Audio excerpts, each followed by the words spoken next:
Alright, the trifecta. Rarely do this. Third video. This video is about why people like me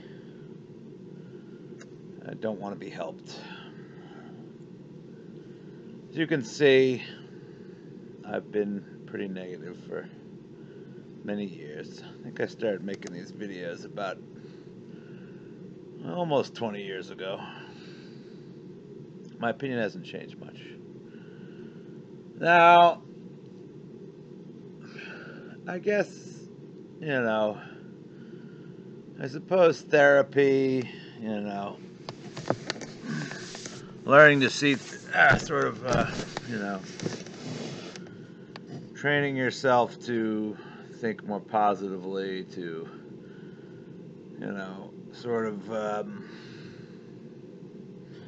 I guess there's a time for, if you can, I mean, basically, the reason why we think the way we think is no surprise, is because we've dealt with a lot of trauma. And, some people are well equipped to handle trauma, and other people aren't so well equipped. And if you're not well equipped to handle trauma, you become a loser. In life, the winners are the people who can take trauma. Either they aren't exposed to a particularly large amount of trauma in the first place, and so they're not held back by that. Or the trauma they do experience, they're resilient. Or they have good coping mechanisms for their trauma. Or they are even so skilled at handling trauma that they use it as to spur them towards sort of a revenge against the trauma, I guess. You use that, those doubts about you. You use that abuse to sort of say to the world, well, I'm not going to let you do this to me anymore. I'm not going to be abused this way forever. You're going to see that I'm a force to be reckoned with. Some people do that.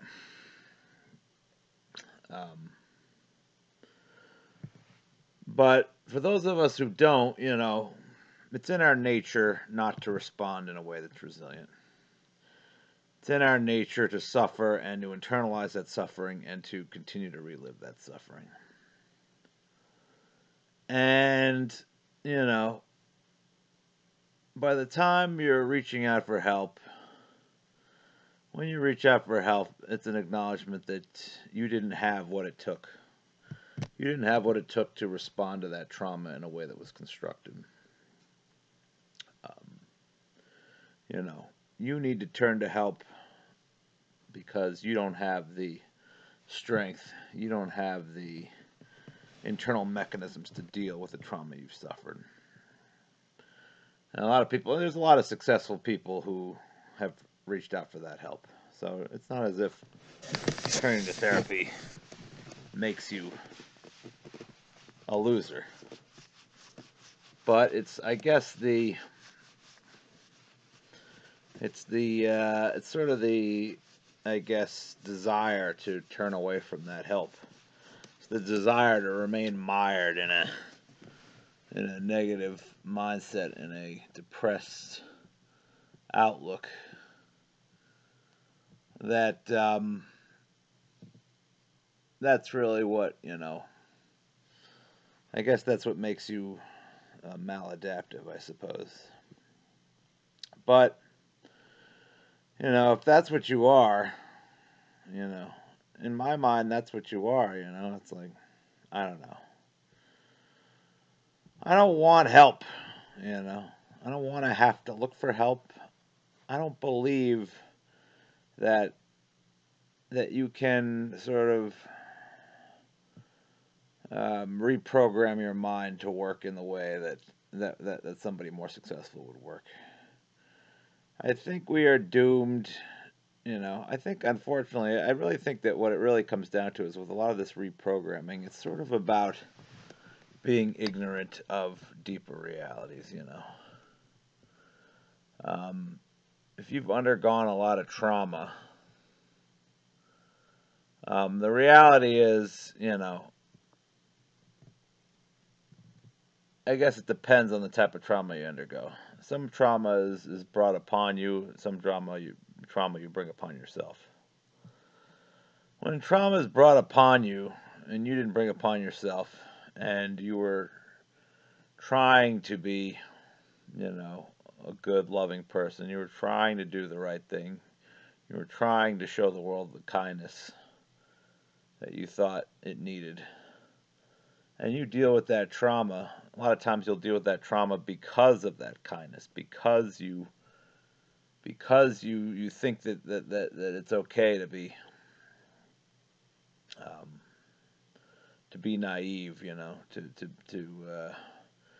think it's okay to assume the best. Everyone has the best intentions, and you know, when you assume those things, it makes you vulnerable. It opens you up for ridicule. You know, you become the Pollyanna type that people can make an example of.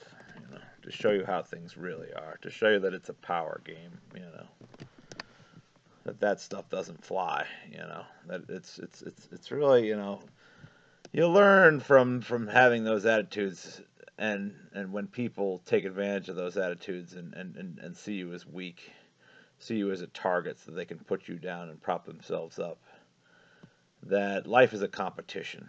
It's not like a let's all hold hands and sing kumbaya and get along and the world will be a better place.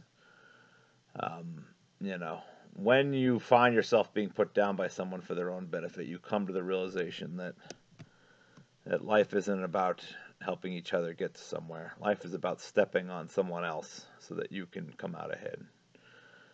That's what biology is about too, you know. Who gets the animal carcass first, you know? Look at the lions, you know. Alpha male gets the animal carcass first. All the lower animals wait around. If the alpha was willing to share the animal carcass at the beginning, he doesn't make the rules, you know. He doesn't get the women, you know. If they were sharing equally, then they have to share everything equally. They get less of the pie. Alpha dog gets the most of the pie, you know. It's a system of hierarchy. It's a system of domination. It's a system of control. And I guess that's what you learn when you experience trauma at a young age. You know, I think most of the time when you're experiencing trauma at a young age, it is a awareness, a realization that, you know, the world doesn't care about your good intentions. The world is about domination and control. Human life, animal life, the animal inside of us is concerned with domination and control. And, you know, I feel like therapy is sort of a way to try to sort of distance yourself from that reality, you know. It's a lot of lies you tell yourself to believe that things aren't as cutthroat, that things aren't as competitive as they are. It's sort of an attempt to say to yourself, well, you're not, you know, for most people to deal with trauma, I think the therapy is about, well, you know, it's about coping with the fact that you're not the alpha dog. You know, most therapy is about an acknowledgement.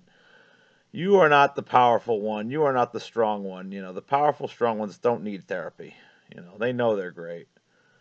Um, you know, they, you know, take control. They dominate. They don't feel the need to be helped. You know, they think they've got a pretty good handle on things. But those who have suffered trauma are not the alpha dogs. They are going to have to cope with reality because it is not in their nature to fight. It's not in their nature to be competitive. It's not in their nature to rise to the top of the hierarchy. And most therapy, I think, is really about, you know, finding your place in that lower portion of the hierarchy. It's about learning how to settle and make the most of your weakness, really. That's what most therapy is. It's learning how to cope with your weakness, you know. And this is all, you know, I realize that life isn't just about the animal hierarchy. That's not the only thing life is about. You know, there are other considerations, you know. You could say, oh, it doesn't matter, you know, genetically it doesn't matter. And it shouldn't matter, you know. You should be able to transcend your animal nature.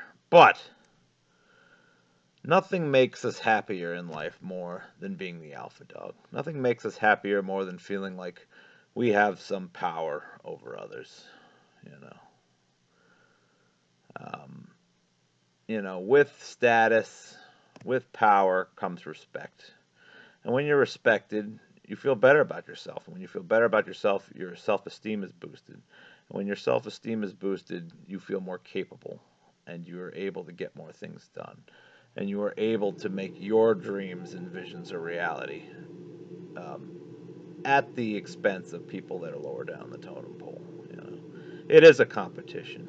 You know, all of our dreams can't come true. People whose dreams come true are the dominant ones. The ones that are cutthroat, the ones that understand that it's a competition from an early age and put the time and the work in so that they will be in a position to dominate the older they get.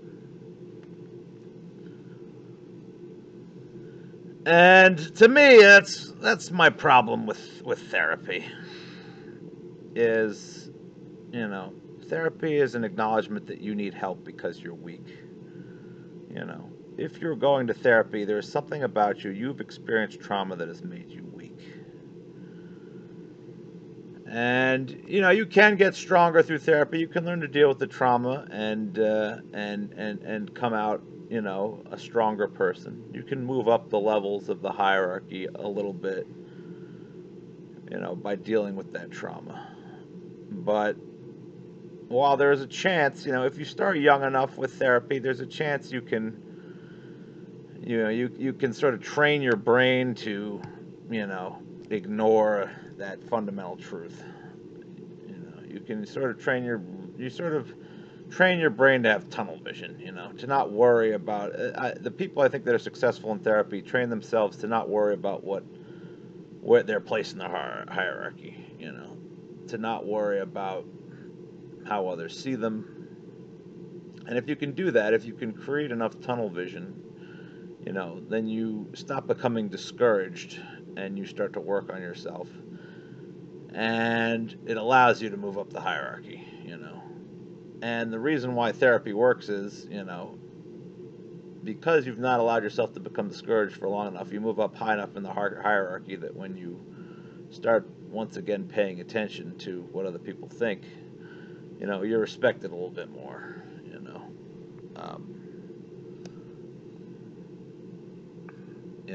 It's not that you're still not the alpha dog, but you're less weak. You've moved up the hierarchy a bit. You have something to hold on to grasp onto. And some people maybe even move to the top of the hierarchy once they realize they have hidden talents. I mean, I think therapy works better for those who have great capabilities that they're unaware of, and maybe they had a slow start because of the trauma, because somebody was propping themselves up at their expense. But they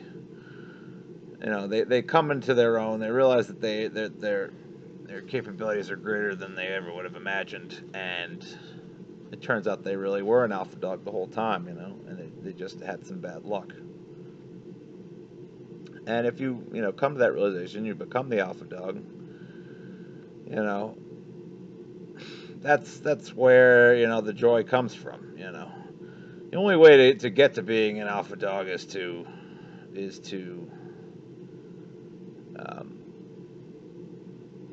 ignore outside influence, ignore outside opinion, ignore the lack of respect that you get until you create that respect. But that's not going to be everybody. Some people are going to get there.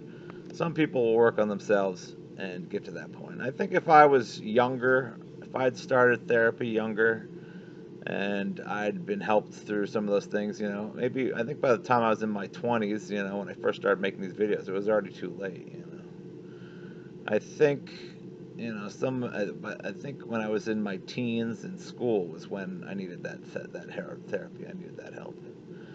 And that would have been good enough. The therapy I would have gotten in school, I mean, I don't know. It's still, very hard. You deal with a lot of issues. It's hard to be rejected by your peer group. It's hard to be placed in a low status position by your peer group growing up.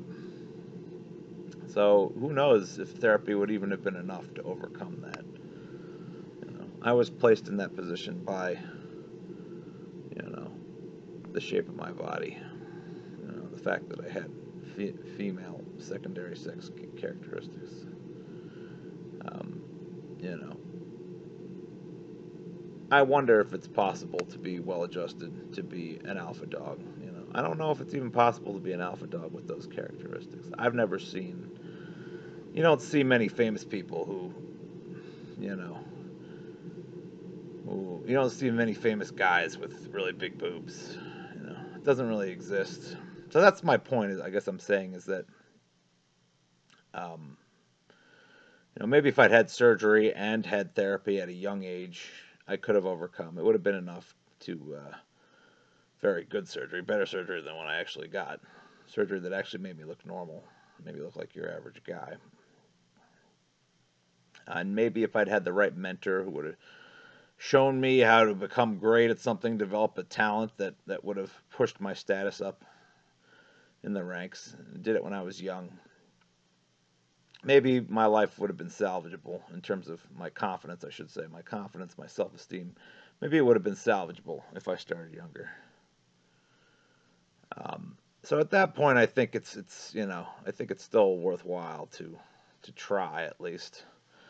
Like I said, I don't know how much I believe in therapy to overcome those things because, like I said, there's been very few alpha dogs who were born with the anomalies that I was born with. It seems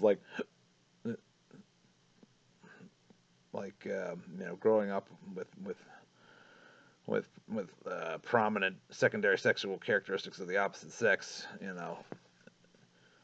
I mean, other than being gay. I mean, now it's like sort of being gay has been embraced. So that would be one example. Is obviously psychological characteristics are more acceptable than physical characteristics to people. If you have the psychological characteristics of a woman as a man, somehow that's okay. But there's no conversation. There's not a lot of national conversation about unwanted physical characteristics, and you don't see a lot of where are the role models for people like me? Role models of guys that grew up with huge breasts you know that went on to become successful, went on to become heartthrobs, that went on to become alpha dogs. They don't. They don't do that. Where's the famous bearded lady? Not the circus freak carnival act. Where's the bearded lady that you know, or they celebrate the beard? I mean, if you have a bearded lady that gets popular, what's the first thing they're going to do? They're going to shave the beard off. They're going to put makeup on her. They're going to do her hair up, put her in a really nice dress. They're going to make her look feminine. They're not going to embrace the beard. So, all I'm saying is, I think some people can be, um, people can be saved psychologically, but for other people, it's a lost cause. And for people like me, people with no role models, people where you really don't have an opportunity to move into those upper levels of the hierarchy, um, you know, I guess, what you're doing is you're sort of, you know,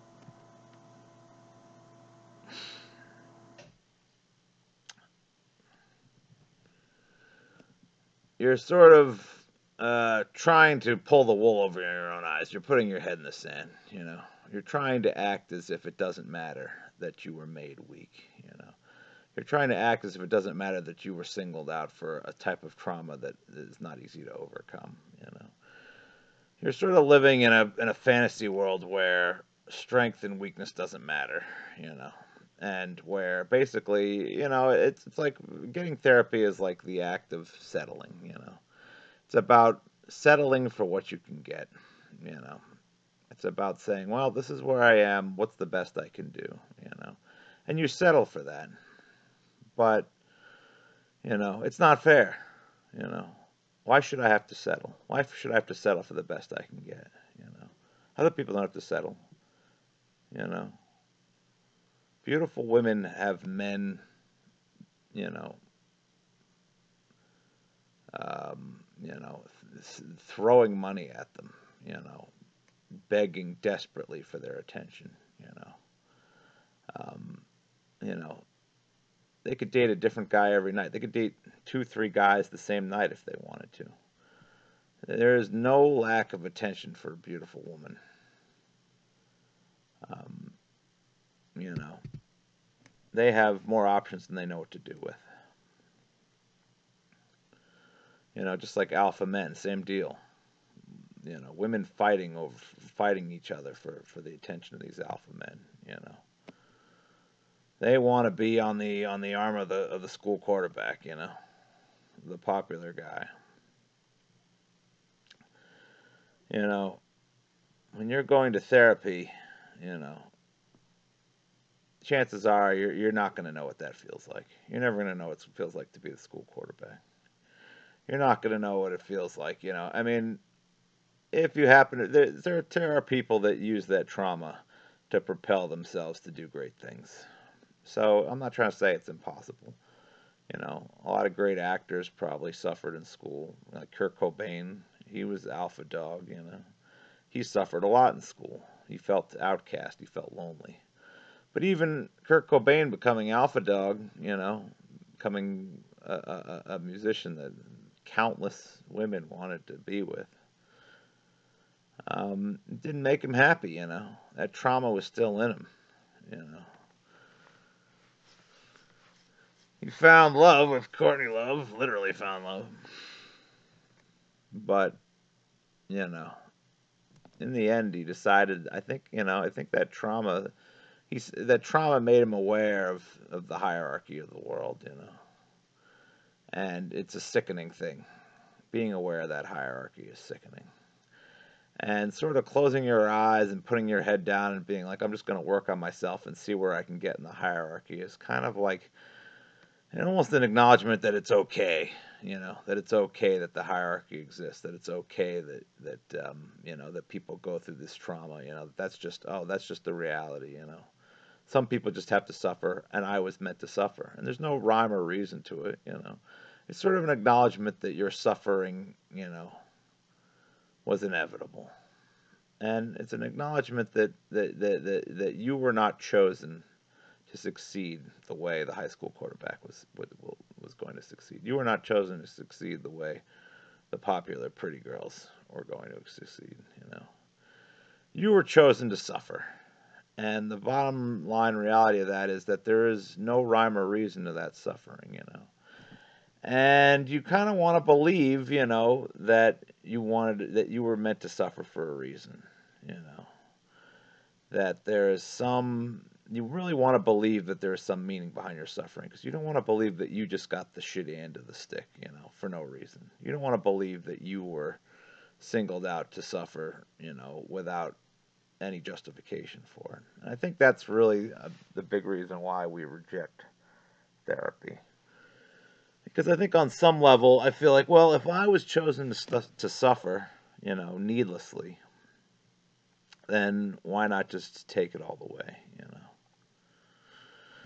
If I was chosen to suffer needlessly, then why should I have to try? Why should I have to work harder than the average person to dig myself out of that hole? I have to dig myself out of a hole that I didn't make for myself, you know? I have to address my issues as an innocent person. I have to put in extra effort.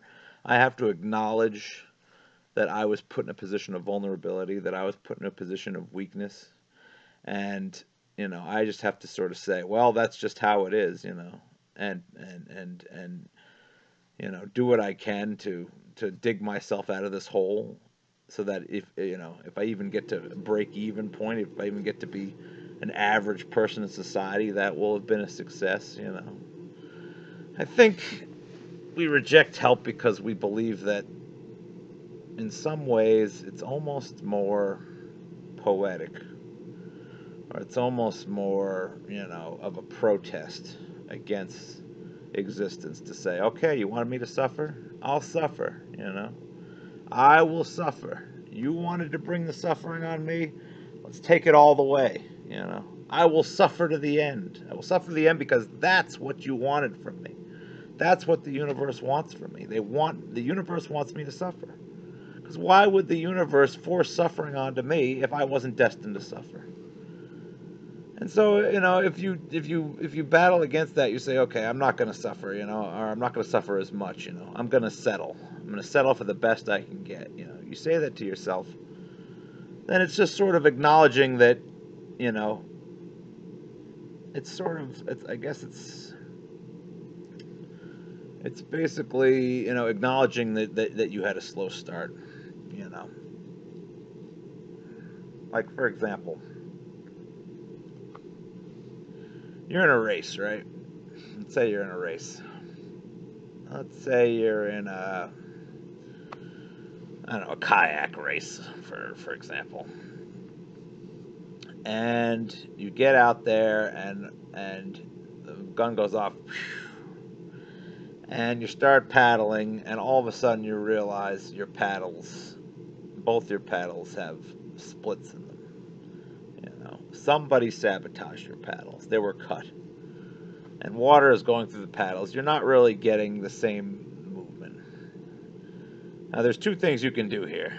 You can fight like hell. Let's say that, this is a one-time deal. Maybe your paddles were sabotaged, but no one knows why your paddles were sabotaged. No one knows who did it. There's no evidence, That's how it is in life. When you suffer in life, it's rarely do you have anyone specific to blame, and rarely are there any consequences. So that's what it's like in this kayak race.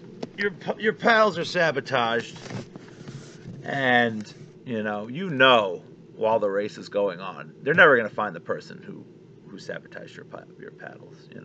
There will be no consequences for the sabotage of the paddles. This is just something that you have to deal with. There's two ways you can handle this. You can fight like hell with your crap paddles to get to the end. To still, to finish in fourth place instead of last place. Maybe, with sabotage paddles, you paddle hard enough, you get fourth place. Chances are you're not going to have the talent to get first place. You'd have to have an incredible kayaking talent to get first place with sabotage paddles. But, people would say, well, you finish in fourth. You did the best you could with what you had. But the other option is to just sort of throw up your hands and say, well, my paddles got sabotaged, How am I supposed to win? This wasn't a fair fight, This is ridiculous, And you make a big fuss, You sort of say, well, this is BS. I don't know who sabotaged my paddles. We'll never find out. But, this is bullshit. It's not an even playing field, And, you just give up. You just be like, you know what, fuck this race. Fuck this race. This race isn't fair, I was given insurmountable odds, and I'm done, I'm not going to participate in this anymore. And I think that's where, people like me who don't want the help, who don't want to salvage, who don't want to have to settle for what they can get in life. We're like the people, we don't want to finish in fourth place with sabotage paddles, Because no one gives you any credit for finishing in fourth place with sabotage paddles. They'll say, oh, what a shame. Oh, well, Guess you were unlucky enough, You're not going to, Nobody in the race, the first place guy, the second place guy, they weren't the ones who did it. They weren't the ones who sabotaged your paddles, And they're not going to be punished. They're not going to lose their trophy. They get to finish first and second. They didn't have to deal with sabotage paddles. You had to deal with it, And maybe people look at you and see that you finished in fourth place with your sabotage paddles, and they'll say, oh, good for him, He tried his best, He gave it his best. He was at least not able to finish in last, But for you, you're thinking, well, yeah, sure, these people are giving me credit for not finishing in last, but, did I get to have the trophy? No, the first place guy got to have the trophy. The second place guy got to have the silver medal. The third place guy got to have the bronze medal. What did I get in fourth place? I get to say that I tried really hard and I almost got the rewards. What good is that? Almost getting the rewards. Settling for oh, okay, fourth place. It's not really a win. I don't know. I think on some level, you're made into a loser, and you just decide, well, if this is what the universe wants me to be, then I'll embrace it. I'll embrace the losing. I will be an example of the tragedy of the unfairness of the universe. I will serve as a reminder that things are imperfect. It's a protest against God, I think, when you refuse help. It's sort of a saying. You sort of go along with it and you try really hard to finish fourth. It's sort of kind of like legitimizing the race, even though you were left at a disadvantage. And that's what it's like when you try, when you try to get past your trauma. It's legitimizing an unfair fight. You know, you don't want to legitimize a battle where you have a handicap because it's not fair that you have the handicap. And they say everybody has their cross to bear, but some crosses are heavier than others. And as I said, some people are better equipped mentally to handle their cross than others. And if you're not given the tools, if you're not given the mindset, if you're not given the mentorship, if you're not given the money, to even afford a psychiatrist, the money to afford a surgery for something like what I had, you know, then, why not just be an example of the flaw of the system? Why not revel in being that flaw and just say, look at me, look at what I am. I am the example of the game being rigged. I throw my paddle up in the air and say, how's anyone supposed to compete in this game? I'm not gonna settle for finishing in fourth and have you all clap for me out of sympathy. I don't want the fucking booby prize. I don't want the consolation prize. I wanted to have a chance to win, and you stole that chance from me. So, I throw up my hands and say, oh well, you know, too bad. You didn't give me a chance to win. I don't want to settle for fourth place.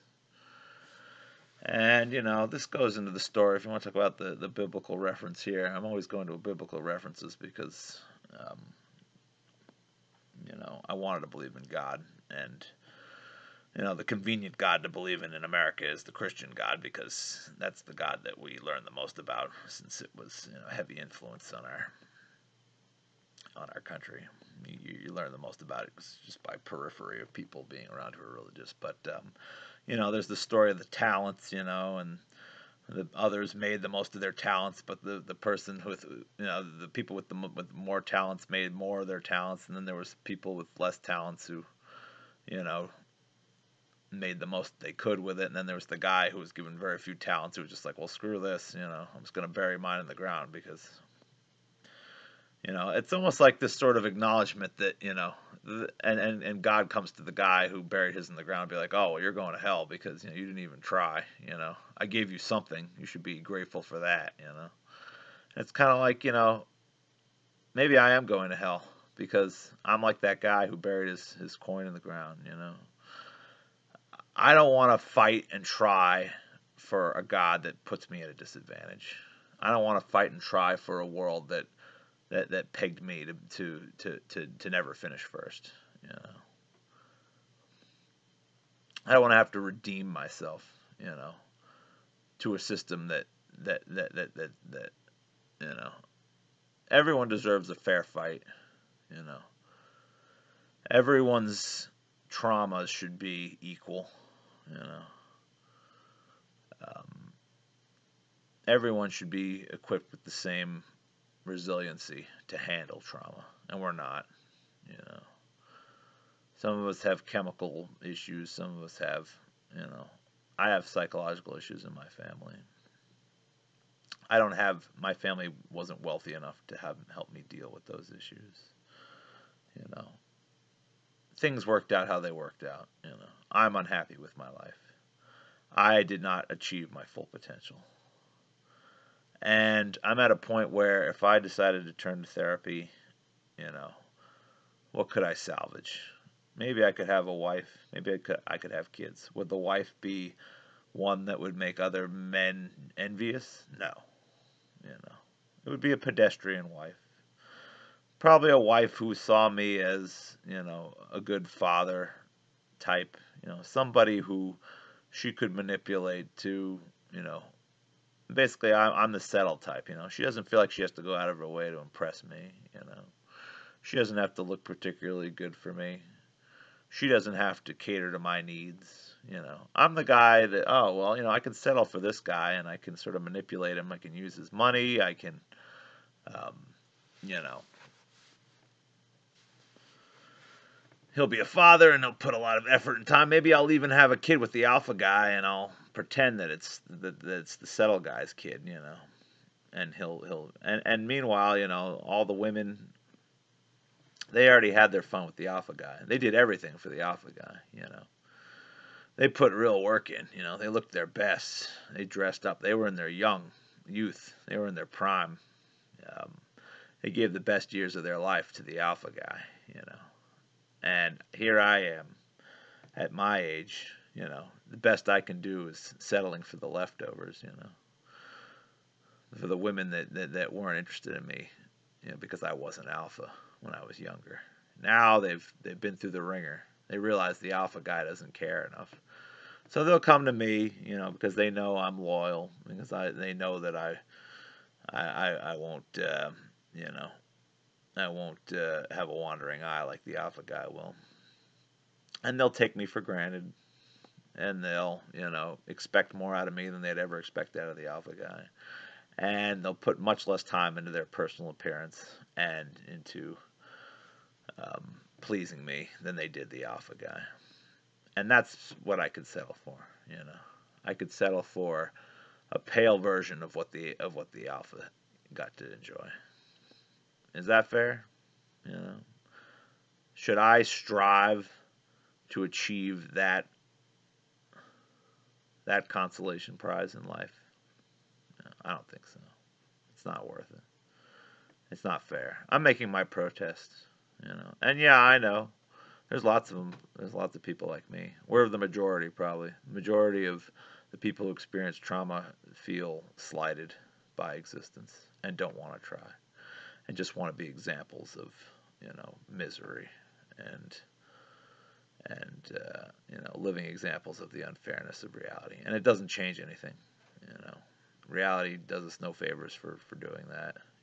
We do suffer more. We do suffer more because we turn away the help that we could potentially have. But I would rather suffer. I would rather be a pathetic example of a human being. Um, I'd rather be alone. You know, I would rather people not respect me. I would rather continue to be low status and wear those attributes as a badge of honor than settle for mediocrity because it's the best I can do. Because that's what the universe has to offer me. You know? I think that's how a lot of people like me feel. Certainly a lot of the incels feel that way. We were put in this position through no fault of our own. This is what was decided for us. Could we, with the right resources, have climbed out and made something more of ourselves? Yeah, more. Could we have been the alpha dog? No. We don't want to live in a world where we can't be the alpha dog. We don't want to live in a world where we weren't given the talents to be on top. And I know that life is more than about those things, but the reality of the matter is, what makes you happy in life is being the alpha dog. What makes you happy in life is having status, having power, having control. And people who don't think that, um, well, I guess they're lucky, really. I guess this is, I can't say this is a universal mindset, but I'm competitive. I came into this world to win. And when my paddle was sabotaged from the beginning, I'm just going to be bitter about it. I'm not going to accept it. This is my punishment. I almost feel like maybe this is my punishment in life, is to just because I'm competitive, because I was ambitious, when I was younger. And God said, "Well, here, let me humble you. You will feel humility." That's why I believe it's my destiny to feel humility in this life. So in a way, I'm kind of like embracing, the role God had for me. God wanted me to be humble. God wanted me to feel humility. Okay, I'm paying my penance. Hopefully, there's an afterlife, and there'll be some reward for embracing the suffering that the universe had slated for me. You know, but I don't think so. I think I was expected to. If I was expected to do anything, and I doubt that, but if I was expected to do anything, it was probably to learn how to deal with adversity. But I'm not going to learn that lesson for God or for this universe. I just can't handle. It's like when I play cards, and I do everything right. I get my cards, I do everything right, and I still lose. I get crap hands. I don't know what to do with. You know, where it all comes down to just kind of like you make a bet that's just kind of like random chance, and every hand seems to go wrong. Every hand you know you make it a fight when I mean you bid one more than you think you should, and then it's a fight for that book, or you bid one less than you think you should, and it's a floater, or you bid even and people stick you with a random card you didn't expect. You get stuck with a low offsuit. You know, that's what this life did to me. I was fighting an uphill battle from the beginning. I was never really in it to win it. My legs were cut out from under me when I was 12, 13 years old or so. Right right when the hierarchy is forming.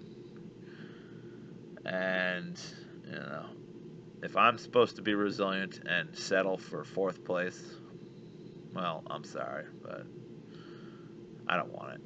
I don't want fourth place. I'm 42 years old. You know,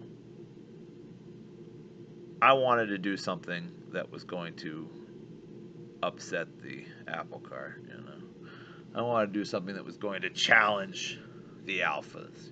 I wanted to knock them off their pedestal. I wanted to prove that the whole edifice on which um, their dominance, in which their hierarchy was built, was false. That's my goal in life.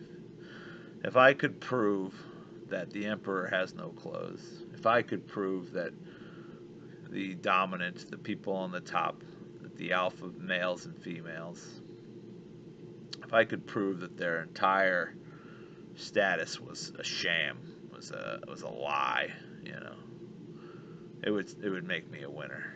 It would be the only way, the only way for me to win against the hierarchy that decided I deserved to be near the bottom or in the middle at best, is to expose the whole thing for the ridiculous BS that it is. And that was my goal. That's what I wanted to do with being a musician. I wanted to represent the weak. I wanted to represent the, you know, the goodness of the vulnerability at the bottom. Just like, everything everywhere all at once. The meek husband you know, who's a shining example of what things could be if we didn't have this hierarchy, what the world should be. But that's not what therapy is about. Therapy is about embracing the hierarchy and getting as far as you can in it, embracing your flaws and still moving beyond that. Well, I have no interest in embracing my flaws. I have no interest in overcoming my trauma at age 42 and finding some woman in her 40s who no other man wants, and not having kids with her and putting up with her shit and making sacrifices for her, so that I can have mediocre sex with her and have a child who, if I can have a child at all with a woman who's in her 40s, which is unlikely. But if I did, and then my child would be like me, raised in the image of somebody who lost, somebody who doesn't know how to win, or somebody who wasn't given the self-esteem and the confidence to be a good role model for winning. So yeah, we don't want the help because it's an acknowledgement that we were made weak. It's an acknowledgement of our vulnerability, and it's an acknowledgement that the hierarchy has some legitimacy, and it doesn't. It's all BS. The whole thing is a bunch of random crap. I will embrace my role as the tragic figure, and you know, like there's many people like me. I'm not special, but at least I'm defiant. Um, you know, at least I won't play by the rules of this rigged game.